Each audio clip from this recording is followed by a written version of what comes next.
말씀 보겠습니다. 잠언 27장 9절 말씀입니다. 같이 읽겠습니다.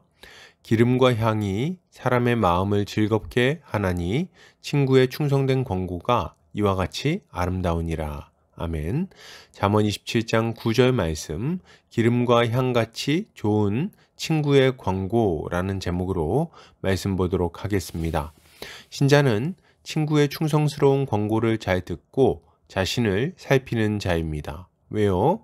이러한 권고가 자신의 생명을 살린다는 것을 잘 알고 있기 때문입니다. 오늘 본문을 통해서 이에 대해 함께 살펴보도록 하겠습니다.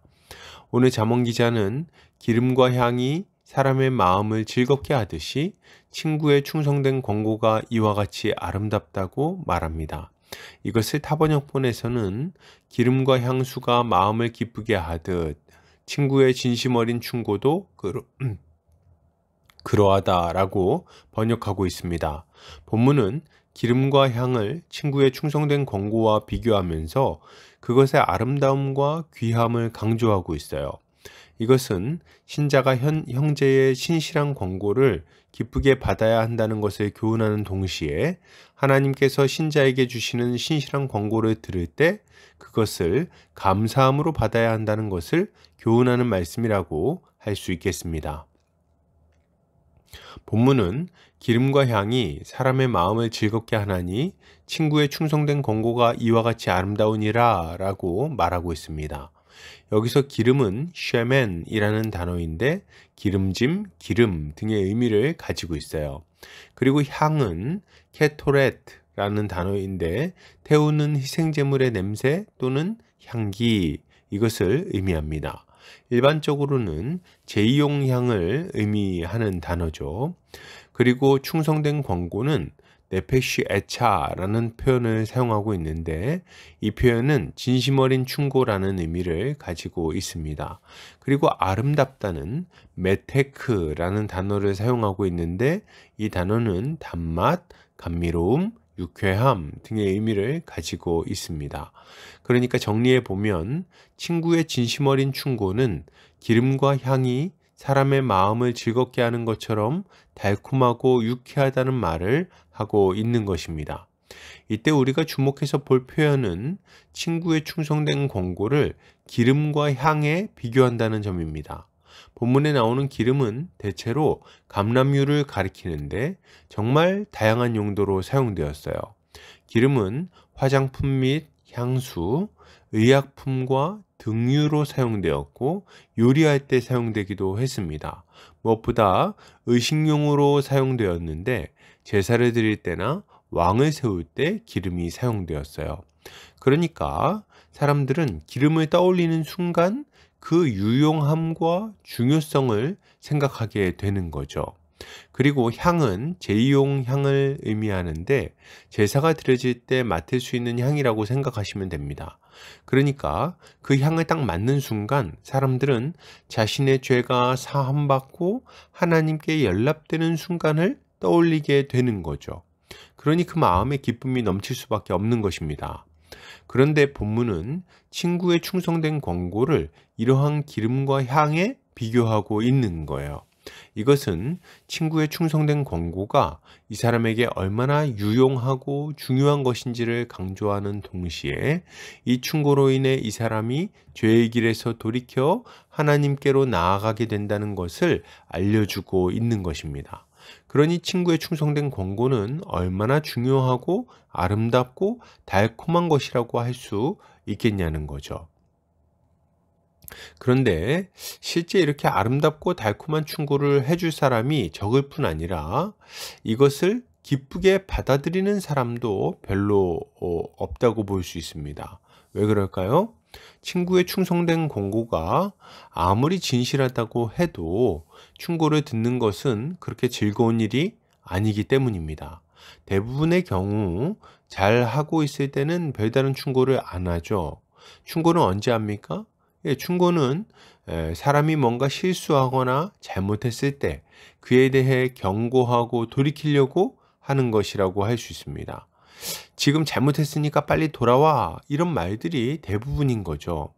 그러니 충고가 달콤하게 들릴 리가 있겠습니까? 지금 우리가 어떤 일을 하고 있다면 그것은 그것이 주는 유익과 기쁨이 있기 때문에 하는 걸 거예요. 그런데 그거를 포기하라고 말하는 것이니까 어떻게 기쁘게 들을 수 있겠습니까? 아마 대부분의 경우에는 친구의 충고를 달콤하게 받아들이기보다 그것을 싫어하며 거부하는 경우가 더 많을 거예요. 그리고 때로는 그렇게 충고하는 친구에게 나쁜 감정을 품을지도 모르죠. 그러나 여러분, 이것은 얼마나 어리석은 반응입니까? 나를 사랑하는 친구가 진심으로 나를 걱정하며 경고할 때에는 나의 지금 상황이 위험하다는 이야기인데 그 충고를 싫어하면 되겠습니까? 이것은 자기 자신을 더욱 위험한 상황으로 몰아넣는 어리석은 모습이라고 할 수 있는 거죠. 친구의 진심 어린 충고를 거절하는 것은 무엇이 더 안전하고 옳은 길인지를 생각하지 않고 현재의 유익만 바라보는 어리석은 일이라고 할 수 있는 거예요.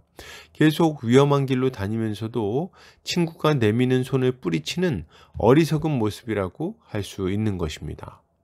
그러나 만약 친구의 충성된 권고를 받아들인다면 그러면 어떻겠습니까? 그것을 싫어하지 않고 자신을 돌아보며 잘못된 것을 고치려고 한다면 그러면 어떻게 되겠냐는 거죠. 그는 인생의 큰 위험을 피할 수 있을 것이요. 안전하고 선한 길로 걸어갈 수 있을 것입니다. 무엇보다도 그는 죄의 구렁텅이에서 벗어나 계속해서 하나님의 곁에 머무를 수 있게 될 거죠. 이것이 얼마나 감사하고 기쁜 일입니까? 그러므로 여러분, 이것을 생각할 때 신자가 가져야 할 마땅한 모습은 무엇일까요? 먼저 신자는 친구의 충성된 권고를 들을 때 그것을 싫어하거나 거절하지 말고 자신의 삶을 돌아봐야 하겠습니다. 혹여나 자신이 하나님의 선한 길에서 벗어난 것은 아닌지, 과도한 욕심으로 잘못된 방향으로 걷고 있는 것은 아닌지 면밀히 살펴봐야 한다는 말입니다. 그리고 말씀에 비추어 봤을 때 잘못된 길로 가고 있는 것이 드러난다면 주저하지 말고 그 길에서 돌이켜야 되겠습니다. 친구의 권고를 받아들여서 죄의 길에서 벗어나야 한다는 거죠. 이것이 친구의 권고를 들을 때 우리가 가져야 할 마땅한 태도인 것입니다. 무엇보다도 우리는 우리의 참된 친구 되시는 주님의 권고에 귀를 기울여야 하겠습니다. 주님은 말씀을 통해 우리를 책망하시고 옳은 길로 인도하십니다. 말씀으로 우리를 깨우치시고 권고하시는 거예요. 그러니 말씀 듣는 일을 게을리하지 않아야 하겠습니다. 귀를 씻고 주의 말씀을 들어야 합니다. 말씀을 듣고 그 말씀에 순종해야 되겠어요. 말씀을 통해 우리의 내면 깊은 곳에 있는 죄악된 생각과 거기서 비롯된 행동들을 회개해야 하는 것입니다. 이렇게 할 때 우리는 참으로 아름다운 열매를 맺으며 하나님 앞에서 기쁘고 복된 삶을 살 수 있을 것입니다. 결론을 드립니다. 여러분, 충성된 친구의 권고를 기쁘게 받아들입시다. 우리의 충성된 친구이신 주님의 권고를 기쁘게 받아들입시다. 겸손한 마음으로 친구의 권고를 받을 때 우리의 영혼은 참으로 안전하고 복된 길로 걸어가게 될 것입니다. 오늘도 주님의 지혜로 승리하는 성도님들 되시기를 주의 이름으로 축복합니다.